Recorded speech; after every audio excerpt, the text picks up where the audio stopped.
नमः संस्कृत मित्राणी। आप अध्ययन कर रहे हो डॉक्टर बाबूराम सक्सेना द्वारा रचित व्याकरण। तो फ्रेंड, टीजीटी संस्कृत के पाठ्यक्रम में आपकी दी गई है संस्कृत व्याकरण प्रवेशिका, जो डॉक्टर बाबूराम सक्सेना द्वारा रचित है। तो हमारे फ्रेंडों ने तैयारी में थोड़ी सी लचीलापन ला दिया है। तो दोस्तों, आप लोग अपनी तैयारी में जुट जाइए।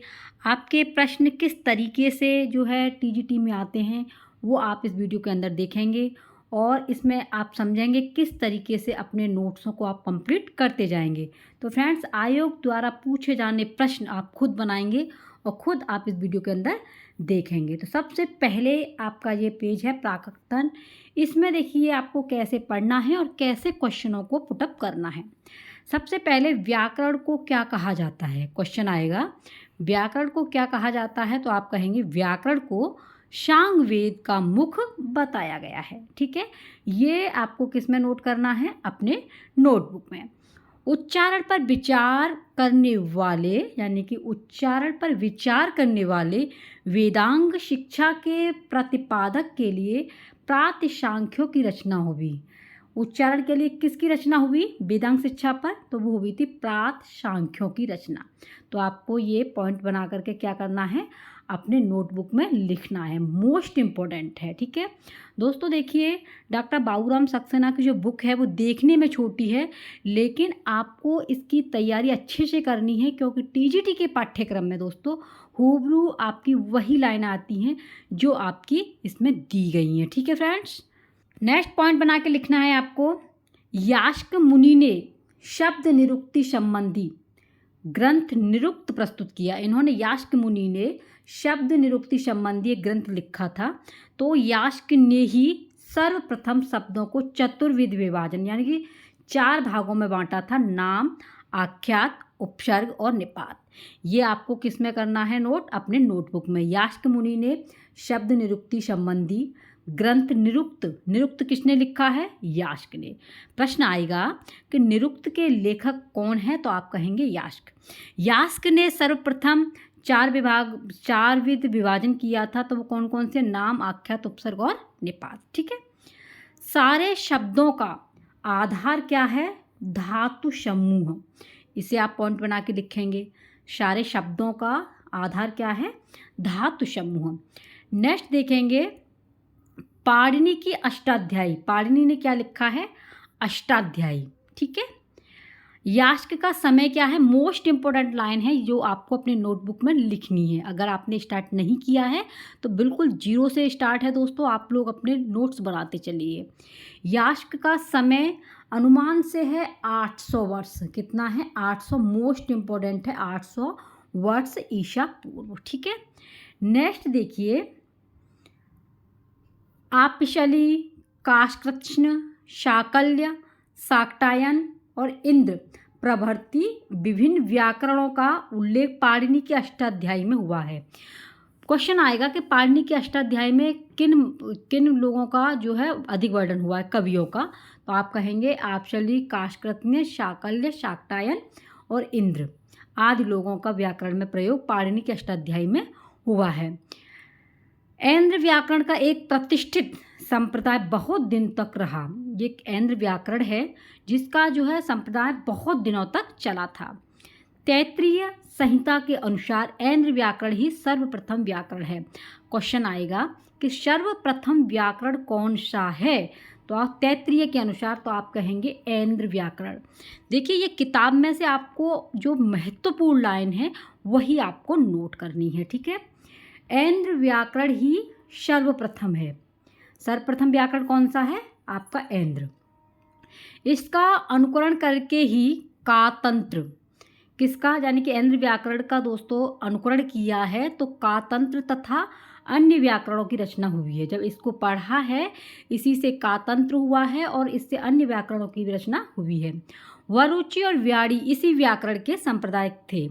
जो वरुचि और व्याड़ी हैं वो किसके हैं, ऐन्द्र व्याकरण के ही संप्रदाय हैं। ठीक है, नेक्स्ट देखेंगे डॉक्टर बाबूराम, मोस्ट इम्पोर्टेंट, ये आपको लाइन जो है बिल्कुल इम्पोर्टेंट बना के लिखनी है। डॉक्टर वासुदेव शरण अग्रवाल ने पाणिनि का समय दोस्तों 500 ईसा पूर्व से 400 ईसा पूर्व के बीच माना है। डॉक्टर वासुदेव शरण के अनुसार पाणिनि का जो समय है वो 500 ईसा पूर्व से 400 ईसा पूर्व है। और मैक्स मूलर है, इन्होंने 350 ईसा पूर्व निर्धारित किया है। किसका समय? पाणिनि का। तो ये आपको पॉइंट बना करके लिखना है, ठीक है। पाणिनि आधुनिक अटक जिले के शालातुर नामक ग्राम के आदिवासी थे, ठीक है। आपको लिखना है, हेडिंग डालनी है पाणिनि, ठीक है। और पाणिनि के पूरे संपूर्ण जीवन के बारे में आप लिखेंगे तो पाणिनि जो है आधुनिक अटक जिले के पास में एक शालातुर नाम का गांव है, वहाँ पर रहते थे। उनकी माता का नाम, किनकी माता का नाम? पाणिनि की माता का नाम दाक्षी था, ठीक है। और दोस्तों इनके जो ये गुरु थे उनका नाम था उपवर्ष, वर्ष भी कहा जाता है। ये उनके शिष्य थे। क्वेश्चन आएगा कि शिष्य किसके थे? उपवर्ष। या फिर पाणिनि के गुरु कौन थे? उपवर्ष। कात्यायन, व्याड़ी और इंद्रदत्त इनके समकालीन थे। जो कात्यायन हैं, व्याड़ी हैं, इंद्रदत्त हैं, ये इनके समकालीन थे पाणिनि के, ठीक है। मृत्यु यानी पाणिनि की जो मृत्यु हुई थी ये व्याघ्र के हाथों से हुई थी। किसके? एक व्याघ्र था, उसके हाथों द्वारा उनकी मृत्यु हुई थी।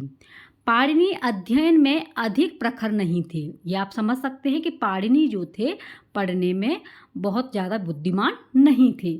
तपस्या की किसकी? शंकर भगवान की। जब इन्होंने तपस्या की और भगवान शंकर को प्रसन्न करके उनके डमरू से निकले हुए ध्वनि समूह को 14 माहेश्वर सूत्र कहा गया।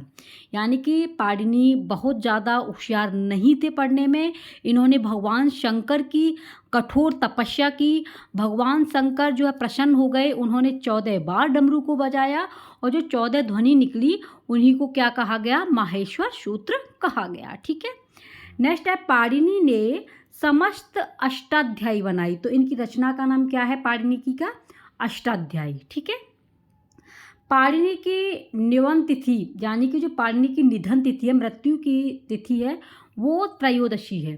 पाणिनि किसके द्वारा मारे गए थे? व्याघ्र के द्वारा। कौन सी तिथि को? त्रयोदशी के द्वारा। और दोस्तों तिथि पर व्याकरण विद्वान आज भी व्याकरण नहीं पढ़ते, यानी त्रयोदशी के दिन ये पाणिनि का निधन हुआ था, तो आज भी व्याकरण को विद्वान लोग नहीं पढ़ते हैं त्रयोदशी के दिन। नेक्स्ट पॉइंट बना के लिखेंगे, अष्टाध्यायी लगभग 4000 सूत्रों में विभक्त है। अष्टाध्यायी में कितने सूत्र हैं? 4000 हैं और 8 इसमें अध्याय विभाजित हैं। अष्टाध्यायी में 4000 सूत्र हैं इसमें और 8 अध्याय हैं और प्रत्येक अध्याय में 4 पाद हैं। कितने हैं? 4 पाद हैं। ये आपको पॉइंट बना के लिखना है। नेक्स्ट है पेज नंबर है, प्रथम अध्याय में व्याकरण शास्त्र संबंधी संज्ञाएं और परिभाषाएं दी गई हैं प्रथम में। दूसरे अध्याय में समासों का विस्तृत विवेचन तथा कारक की व्याख्या है। तीसरे अध्याय में 8वें में यानी तीसरे अध्याय में तथा 8वें में कृदंत प्रकरण है और चौथे और 5वें में तद्धति प्रकरण का वर्णन है। छठे और 7वें में तिंग शुभ प्रत्ययों से संबंधित प्रक्रिया का विवेचन है और 8वें में दोस्तों आपकी संधियां हैं, ठीक है।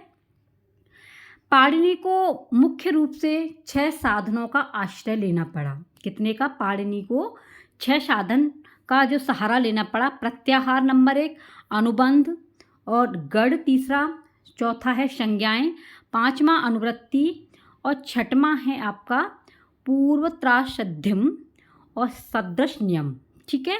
यानी कि पूर्वत्रासिद्धम ये लिया गया और सदृश नियमों का वर्णन है। 6 आपके साधनों का इन्होंने सहारा लिया।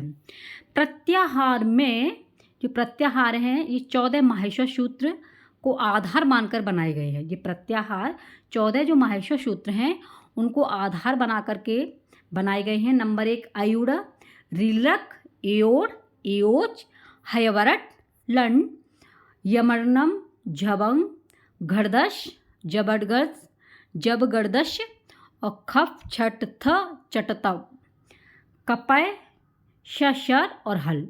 ये आपके कितने हैं? 14 आपके माहेश्वर सूत्र हैं जो डमरू से बजे थे, ठीक है। आयुड़, रीलरक, एओड़, एओच, हयवरट, लन और यमगणनम, झबर और आपका घड़दश, जबरगर्द, ख, फ, छट, थ, चटतव, कपय, शशर और हल। ठीक है, इनमें आपके माहेश्वर सूत्र जो है, इनमें जो अक्षर हैं उन्हें क्या कहेंगे? हल। वे इत कहलाते हैं। क्या कहलाते हैं? इत कहलाते हैं। और जैसे आपका ड और क, इत संज्ञा देने वाला सूत्र हलंत्यम है। जो इत संज्ञा का वर्णन करता है वो आपका हलंत्यम कहलाता है। ठीक है, तो ये दोस्तों आपके बहुत ही महत्वपूर्ण है। ठीक है, और गढ़ में आपका यन प्रत्यय लगता है। गर्गादि गढ़ में 102 शब्द आए हैं। गर्गादि जो गढ़ है वो 102 शब्द आए हैं।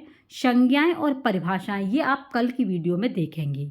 तो दोस्तों देखिए, इसमें जो है आपकी बाबूराम सक्सेना की जो बुक है उसमें से आपको इस तरीके से नोट्स बनाने हैं और क्वेश्चन जो है आपके हूबहू ऐसे ही आते हैं जिस तरीके से ये जो आपके अंडरलाइन हो रही है वो इसी तरीके से आपके टीजीटी के पाठ्यक्रम में आते हैं।